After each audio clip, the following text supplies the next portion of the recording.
Boa tarde, então, pessoal. Boa tarde, ou boa noite, ou bom dia, para quem estiver ouvindo a gente. É com muita alegria que a gente está dando início ao nosso primeiro podcast do EstudoCast. A gente teve alguns probleminhas técnicos nas últimas semanas, por isso que a gente não conseguiu dar início, né, nas gravações, mas hoje, pelo jeito, o Jitsu resolveu cooperar e tá tudo certinho. Eu vou começar me apresentando, falando um pouco sobre mim, quem eu sou, para vocês já ficarem um pouco a parte de quem eu sou. Meu nome é Edivan, eu sou estudante do curso de Psicologia, eu tenho 23 anos e atualmente eu estou me direcionando para o quinto semestre do curso. Eu sou bolsista do projeto social Centro de Difusão e Defesa dos Direitos Humanos e eu estou muito feliz, de verdade, com tudo que está acontecendo no grupo, nossas conversas. Está muito no início, mas eu já estou conseguindo aprender muita coisa. E eu espero que vocês que estão ouvindo e que também estão presentes aqui conosco hoje tenham esse mesmo sentimento e possam compartilhar todos os conhecimentos com a gente aqui. Eu sou a Júlia, eu tenho 20 anos, estou no terceiro semestre. Também sou bolsista, que nem o Ed, do projeto. Também estou muito feliz, muito contente, assim. Como ele comentou, nós estamos no início, né, tomando forma esse nosso projeto do EstudoCast, mas está sendo muito bom, está sendo muito proveitoso, muito bom também conhecer outras pessoas do curso e poder, assim, fazer uma troca muito boa em relação aos conteúdos que a gente está propondo e aprendendo. Eu me chamo Gabriele, estou no terceiro semestre, acredito que a maioria, né, nós todos somos bem iniciantes, o Edivan que é um pouquinho mais avançado, né. Só um pouquinho. Estou no terceiro semestre, porém estou na universidade desde o início de 2019, então o certo seria estar no quinto semestre, mais ou menos, né, cursando o quinto. Porém, como eu iniciei com somente 2 cadeiras, então se for somar ali, estou no terceiro mesmo. Estou bem feliz de estar aqui, estou aprendendo bastante, estamos transferindo também esses aprendizados com o pessoal e acho que vamos gerar ótimos resultados aí, desenvolvimentos. Com certeza. Então, pessoal, meu nome é Caroline, eu comecei a estudar psico na pandemia, eu entrei na Fevale no modo à distância, e eu estou no segundo semestre, teoricamente, mas eu já sou formada em odontologia, eu tenho mestrado em neurociências, e descobri que eu estou no quinto semestre, descobri hoje, gente. Viu? Recebi um upgrade. Porque várias cadeiras são muito semelhantes, então eu consegui compensar, né? Fiz aproveitamento. Fiz aproveitamento, então eu tô assim agora oficialmente no fim do semestre. Aê, parabéns! Show! Parabéns! Obrigada, fui promovida. Verdade. Então, assim, é um curso que realmente, quando a gente tem a oportunidade de fazer um trabalho como a gente está fazendo agora, a gente aprende muito com a troca com os colegas, principalmente, porque é um aprendizado muito dinâmico, né? Eu acho que assim a gente aprende muito mais, não é uma aula expositiva onde cada um fala e os outros ouvem, todo mundo participa junto, aprende junto, lê o conteúdo, a gente troca ideias, a gente concorda, discorda, conversa. Então, acho que aí está a riqueza do nosso projeto. A ideia fixa é não que alguém saiba mais aqui, né? Eu acho que a ideia fixa é que todos estamos aprendendo em fase de desenvolvimento, né? Então, só estamos dispostos a ensinar, mas também a aprender, né? Acredito, com os colegas. Com certeza. E, bom, alguém mais quer se apresentar?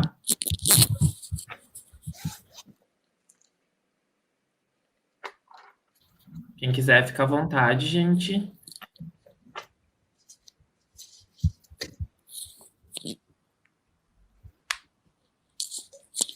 Bom, então, vamos dar início ao nosso primeiro estudo cast. Hoje, um dia bem chuvoso, eu não sei aí onde vocês estão, mas hoje está chovendo bastante aqui em Novo Hamburgo, né, onde eu moro. E tá um clima bem bom para dormir, tá aquele friozinho gostoso para ficar dormindo, ou debaixo das cobertas, né, olhando filme, fazendo alguma coisa. E olha só, a gente tá aqui o quê? Tá aqui passando conhecimento para as pessoas, compartilhando conhecimento. Então, exatamente, principalmente adquirindo, né? A gente vai falar um pouco sobre o assunto, né? Vou tentar resumir, né? De forma bem resumida, o primeiro tema que a gente está trabalhando no grupo, que é a violência conjugal. E a gente vai ter um bate-papo aqui bem tranquilo em relação a isso, de pontos que de conclusões que a gente chegou no decorrer dos estudos que a gente teve nos últimos dias. Então, quem for ficando à vontade pode falar, fiquem bem tranquilos. E é isso, quem quiser começar, alguém quer começar a falar? Sim. Acho que o primeiro ponto interessante para nossa reflexão é avaliar qual é o caráter histórico e transgeracional da violência dentro da família, né? Como esse modelo de violência familiar passa de geração para geração. Né? Então, quando a gente começa a pensar nisso, a gente tem que entender um pouquinho o histórico, né? O histórico de como essa violência é vista pela sociedade. Era um fenômeno que era muito naturalizado até a década de 80, mais ou menos, como a gente conversou bastante também sobre isso, né? Sim.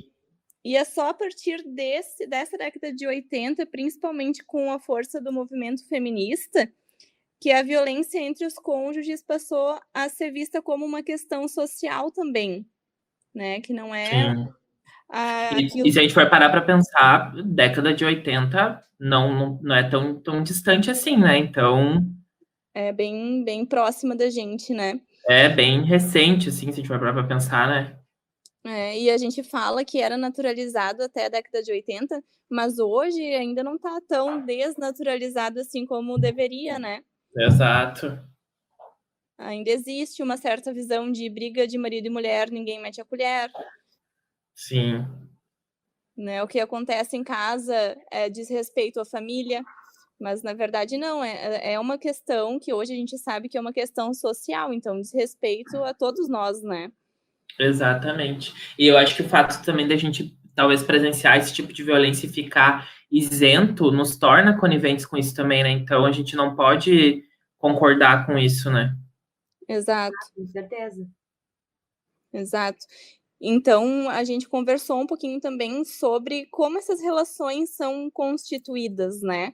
Os marcadores de poder dentro das relações, sendo que um desses marcadores seria o gênero. E essa é uma reflexão interessante para se fazer também em uma sociedade atual que ainda é uma sociedade patriarcal, uma sociedade machista.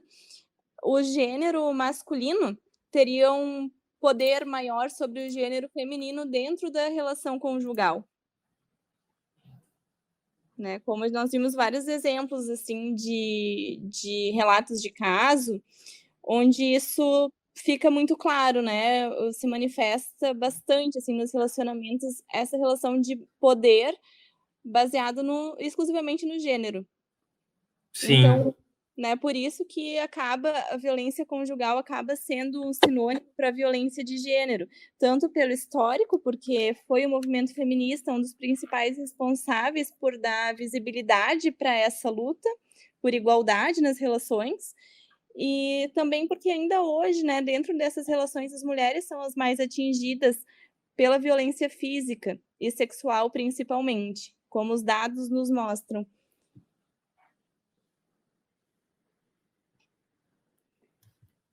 Como isso vem sendo algo naturalizado, né? Do homem, assim, ter um papel mais superior à mulher, por mais que essa luta seja contínua, é algo muito, muito natural, realmente, assim, de o homem ter mais poder, né? Em todos os sentidos, inclusive. Então, porque seria diferente na relação, né? Já E isso acaba influenciando em vários outros ambientes, né? Não é nem só no ambiente doméstico, vamos dizer assim, mas também no ambiente de trabalho, né? No ambiente, em vários ambientes, porque a mulher acaba sendo muito inferiorizada, né, em relação ao homem. E como é importante o teu destaque ali do início, Carol, referente ao histórico familiar, né? Claro, não quer dizer, né, que sempre serão mulheres ingênuas e isso. Dor aqui, aleatório.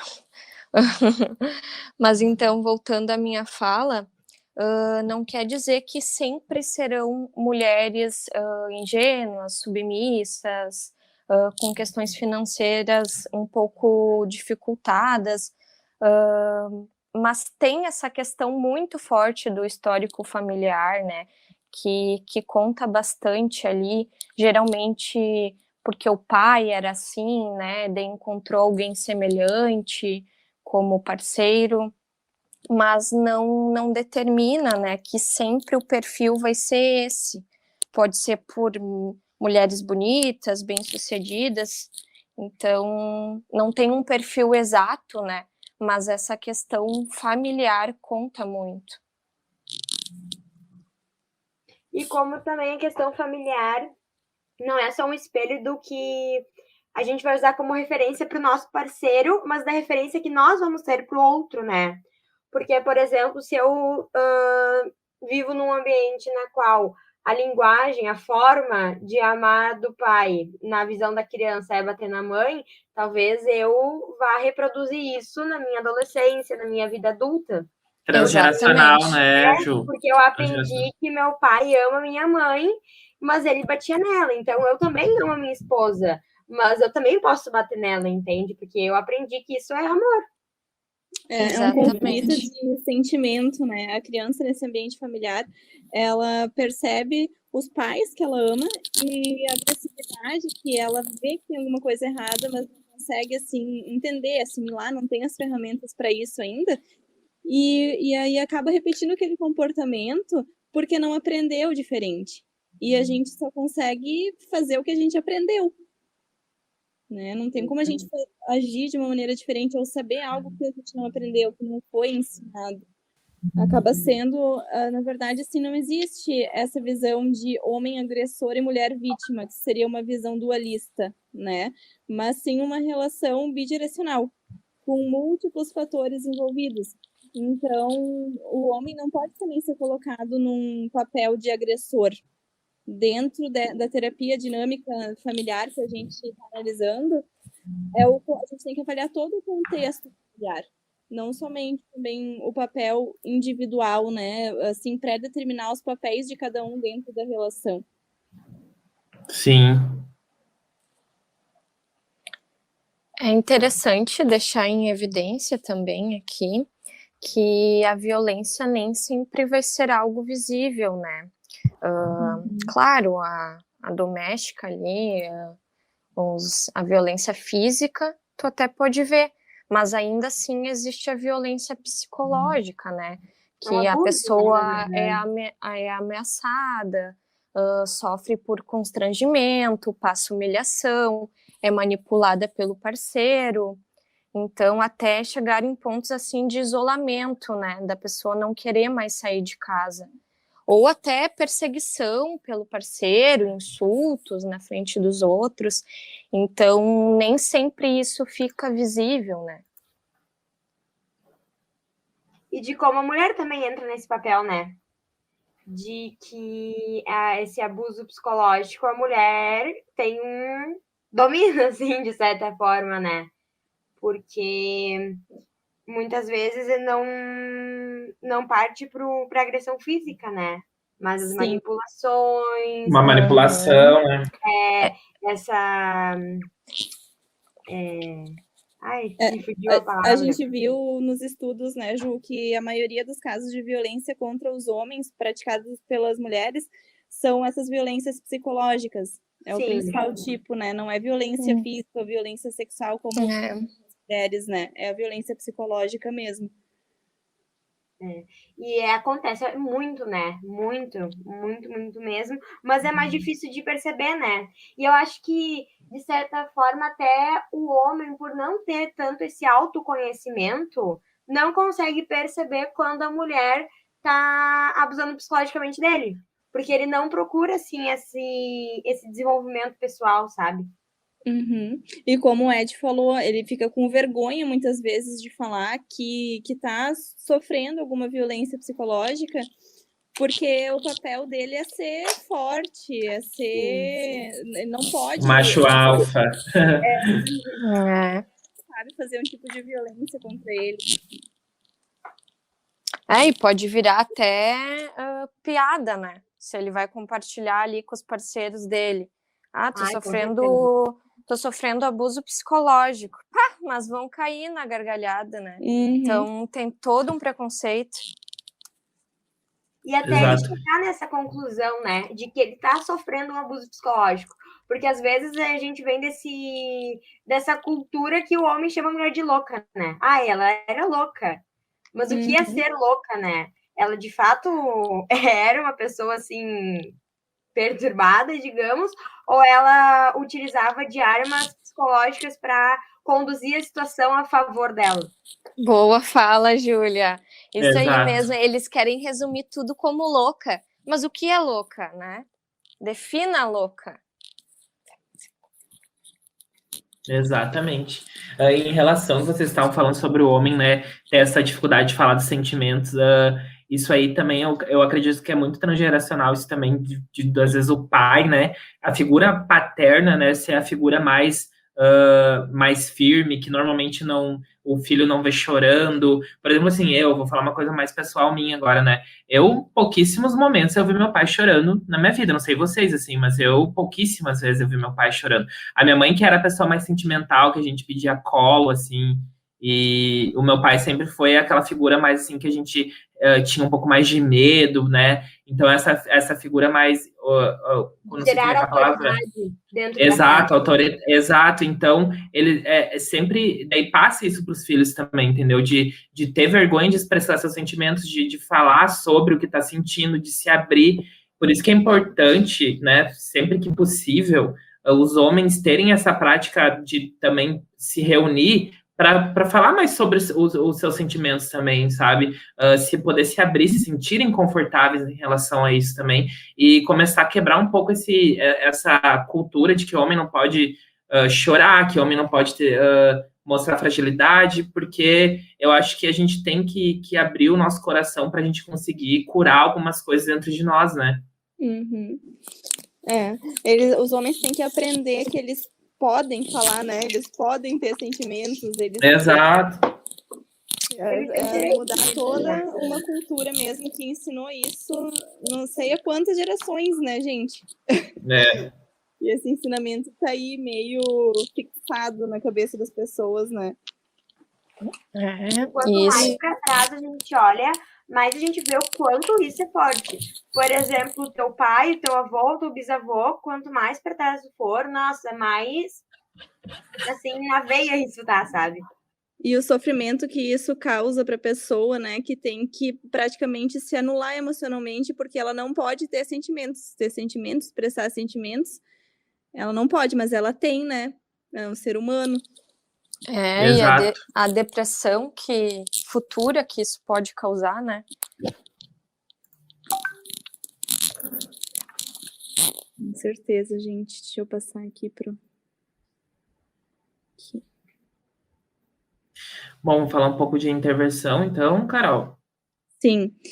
Então, quando a gente avalia todo esse cenário, a gente começa a pensar quais as formas de intervenção. O que a gente pode fazer para quebrar esse ciclo, né? Para tentar desconstruir um pouco essa trajetória, essa história que não é boa para ninguém no relacionamento, né? Não tem assim um papel específico de vítima ou de agressor, mas todo mundo acaba sofrendo junto. Então, como fazer uma intervenção para que isso acabe? Para desnaturalizar esse fenômeno, para que ele não continue perpetuando. Então, o que os estudos nos mostram? Que desfazendo essa pedagogia da violência, que utiliza esses métodos desde a criação das crianças, que são os métodos coercitivos, que são os métodos violentos, né? Por exemplo, é só um tapinha na criança, ele mereceu, já ensinando a criança que ela merece apanhar quando faz alguma coisa errada, sendo que ninguém merece apanhar por motivo Ou usar da violência, justificar a violência como um ato de proteção também, né? Isso, que causa uma confusão maior ainda, né? Te bato porque te amo. Se não te amasse, não te batia. Imagina a confusão na cabeça de uma criança em desenvolvimento, ouvindo uma coisa dessas, né? Nossa. Imagina, né? Então, o amor é associado à violência. Então, quando ama, pode bater, merece apanhar, sabe? Então, assim, se a gente conseguir fazer modelos interventivos desde as escolas para romper esse ciclo em algum momento, né? Ensinar as crianças a reconhecer essa violência, porque elas não reconhecem. Então, identificar, isso aqui é um ato violento, isso aqui não é normal, né? De uma maneira lúdica, didática, né? Mas ensinar isso, a reconhecer a violência e a fazer diferente, ensinar o respeito. Sim, com certeza. A gente também é muito uma questão de práticas, né? Da gente ter esse cuidado de não reproduzir também certas falas dentro de casa, né? Para não naturalizar isso, né? Porque se a gente naturaliza isso, por exemplo, assim, olhando para uma questão do pai, mãe, filho, né? Às vezes tá ali numa conversa, né, cotidiana, e acaba soltando alguma frase muito preconceituosa, vamos dizer assim. E o filho vê aquilo e acha, ok, não, meu pai tá falando, então, ok. E chega na escola e reproduz essa frase para os coleguinhas, entendeu? É muito difícil, entendeu? Então, eu acredito pro professor, né, pro profissional da educação quebrar isso dentro da escola, porque é algo que vem já da casa. Então, ter essa prática de tentar não reproduzir essas falas, de ter cuidado com a forma que a gente, às vezes, acaba expressando nossos sentimentos, nossa opinião, para não fortalecer esse tipo de prática, né? Identificar quando acontece alguma piada, assim, que é ofensiva, né, que não tem graça nenhuma, na verdade, e identificar o porquê aquilo não deve ser dito, né, de uma maneira muito explicativa, não punitiva, né, porque a gente aprende muito também pela família, pelas piadas que as famílias acham engraçadas, porque tem coisas que não tem realmente graça nenhuma, né, são piadas violentas. Exatamente. E parece inofensivo, porque tá todo mundo rindo. Meu pai achou engraçado, minha mãe achou engraçado, meu tio achou engraçado. Então, a criança repete. Né? Então, assim, em algum momento... E eu acho que também fazer a nossa parte, isso, na verdade, é um trabalho diário, se a gente for parar para pensar, né? É um trabalho diário de estar na roda dos amigos e não compactuar com essa piada, e talvez não, obviamente, de uma maneira grosseira para não intimidar a pessoa, porque isso também não é uma maneira de ensinar, né? Mas talvez assim que se tiver a oportunidade de comentar e também não rir disso para demonstrar o desconforto, né? Porque a partir do momento que alguém na roda percebe o desconforto de outra pessoa, talvez até se sinta um pouco, digamos, com o pé atrás para continuar, né? Então, tudo depende do entorno. Então, conforme a gente vai demonstrando desconforto com aquela piada, demonstrando que talvez não é tão legal assim, que nem todo mundo tá achando engraçado, isso auxilia as pessoas a terem mais aquela noção na hora de falar, porque realmente dependendo das piadas, das situações, é uma coisa tão enraizada que as pessoas acabam por não ver maldade mesmo. Exato, uma coisa muito cultural, né? Exatamente, né? Aquelas piadinhas, e isso não só nessa questão da violência conjugal, mas num âmbito geral, para tudo da vida, né? Sempre tem aquela piada, aquela questão assim. Então, a gente, se eu não acho engraçado, se vai contra os meus princípios, né? O que eu julgo correto, porque eu vou rir, né? Para agradar e para continuar dando, no caso, mais palco para algo que não é certo. Exatamente. Exatamente. É isso que a gente vê, que a família é um agente socializador básico, o primeiro que a criança tem contato. né? Então, nesses casos, ela acaba sendo uma escola de violência, onde os filhos acabam aprendendo que essas condutas agressivas representam um método eficaz para controlar as outras pessoas. Então, se eles aprendem isso desde cedo, isso fica consolidado. Tem que ser feito justamente esse exercício que a gente está comentando de desconstrução total desse aprendizado, né? Exatamente.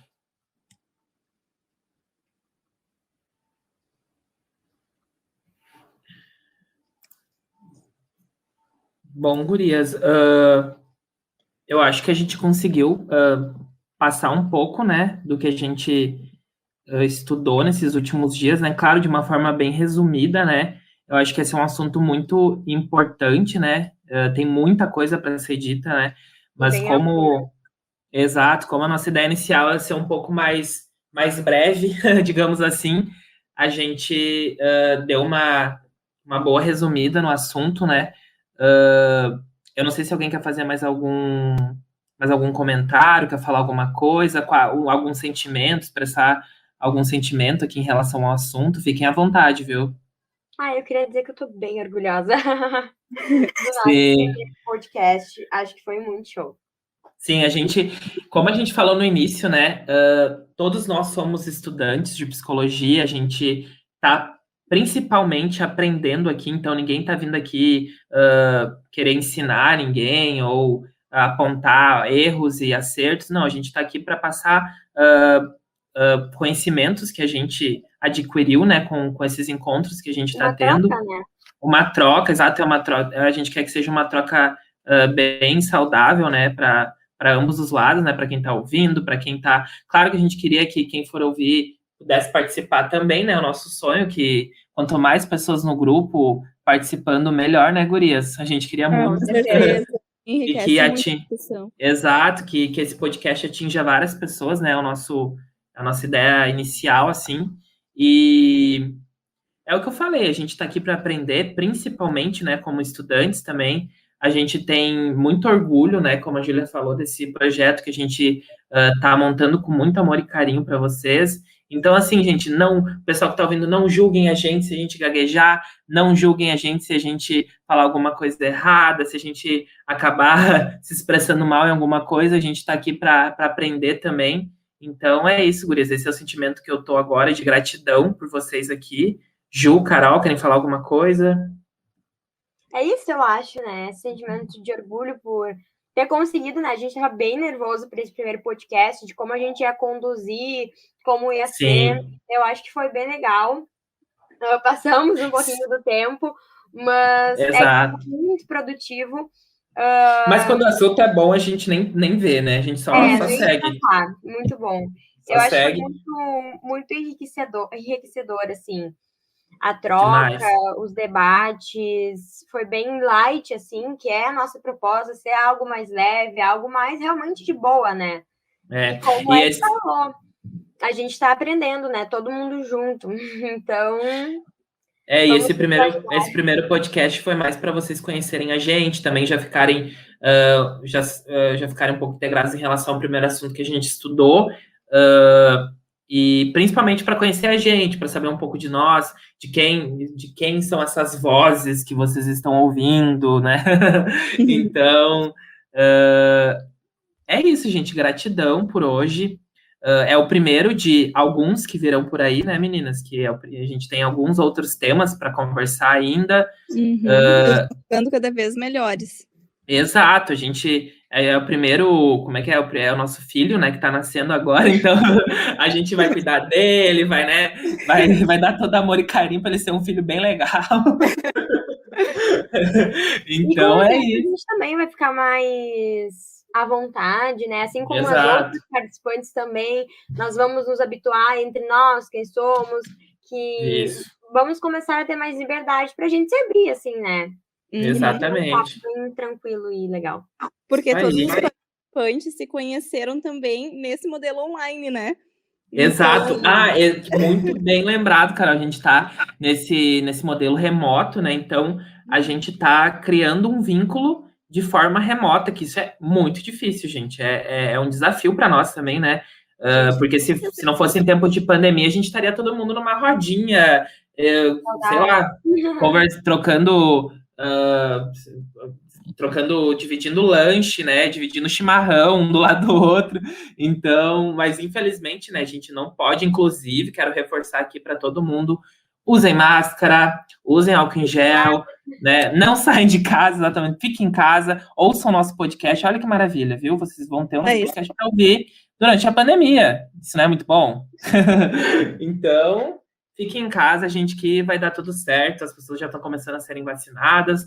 Logo menos vai estar todo mundo vacinado. Eu me vacinei sábado, estou muito feliz. Então, coisa boa, Estou muito feliz. Isso, exato. Estou me sentindo muito mais seguro agora, gente. É muito importante, né, a gente reforçar esses protocolos, porque não acabou a pandemia, gente. Então não dá para aglomerar, não dá para ficar, né, gente, fazendo essas saidinhas aí. Vamos sempre lembrar que a gente está numa pandemia ainda. E é isso. Acho que eu deixei meu recado. É isso aí. Isso aí. Então tá, pessoal. Obrigado por todo mundo que ficou aqui até o final. E até breve, até o próximo podcast. Beijo para vocês que estão ouvindo. Até mais. Até mais. Até mais.